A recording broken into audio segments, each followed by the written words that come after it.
মোটু পাতলু, একটা নাম যেটা শুনলে একসময় হাসি চলে আসতো মুখে, কিন্তু আজ এই নামটাই ছড়িয়ে পড়েছে ভয় হয়ে। সোশ্যাল মিডিয়ায় ঘুরেছে একটি ভিডিও, যেখানে অন্ধকার ভাঙা একটা ঘরে এক একে পড়ে আছে মোটু পাতলু, টকটরে ঝাটকা। কেউ নড়ছে না, কেউ কোথাও বলছে না, শুধু একটা টর্চ লাইটের আলো আর নিস্তব্ধতা। ভিডিওতে বলা হচ্ছে মোটু পাতলু আর দেখা যাবে না। কেউ বলছে কার্টুনের চরিত্রগুলো মারা গেছে, কেউ আবার বলছে যে মোটু পাতলু বানাতো সেই মারা গেছে, তাই সব শেষ। প্রশ্ন একটাই, এত বছর ধরে চলা একটা কার্টুন হঠাৎ করেই কি শেষ হয়ে গেল? একটা প্রজন্ম বড় হয়েছে এই কার্টুন দেখে। দুপুরে টিভির সামনে বসে থাকা মোটর খাবারের লোভ, পাতলুর বুদ্ধি।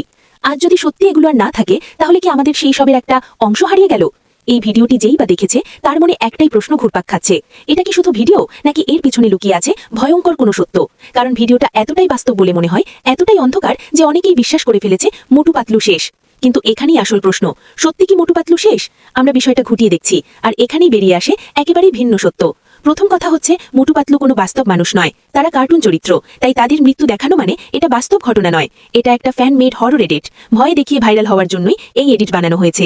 আর যে কথাটা সবচেয়ে বেশি ছড়ানো হচ্ছে, মোটু পাতলু বানানোর লোকটা মারা গেছে, বাস্তবতা হলো মোটু পাতলু একজন মানুষ বানায় না, এটা বানায় বড় অ্যানিমেশন টিম, একাধিক লেখক, ভয়েস আর্টিস্ট, প্রোডাকশন হাউস। তাই একজনকে নিয়ে পুরন সিরিজ বন্ধ হয়ে যাওয়ার গল্প ভিত্তিহীন এবং গুজব। সোজা কথা হচ্ছে, মোটু পাতলু বন্ধ হয়নি। এই ভিডিওটা ভয়ের নাটক, আবেগ নিয়ে খেলা আর ভিউজের ফাঁদ, বাস্তব কোনো খবর নয়। আজ মোটু পাতলু, কাল হয়তো অন্য কেউ। সোশ্যাল মিডিয়ায় ভয়ঙ্কর ভিডিও দেখলেই বিশ্বাস করবেন না, কারণ গুজব ভাইরাল হয়, কিন্তু সত্য যাচের দরকার। এখন প্রশ্ন আসতে পারে, তাহলে এই ধরনের ভিডিও বানানো হয়েছেই বা কেন? এই বিষয়ে একটা ব্যাখ্যা করলে দেখা যায়, এই ধরনের ভিডিও বানানোর উদ্দেশ্য থাকে তিনটে।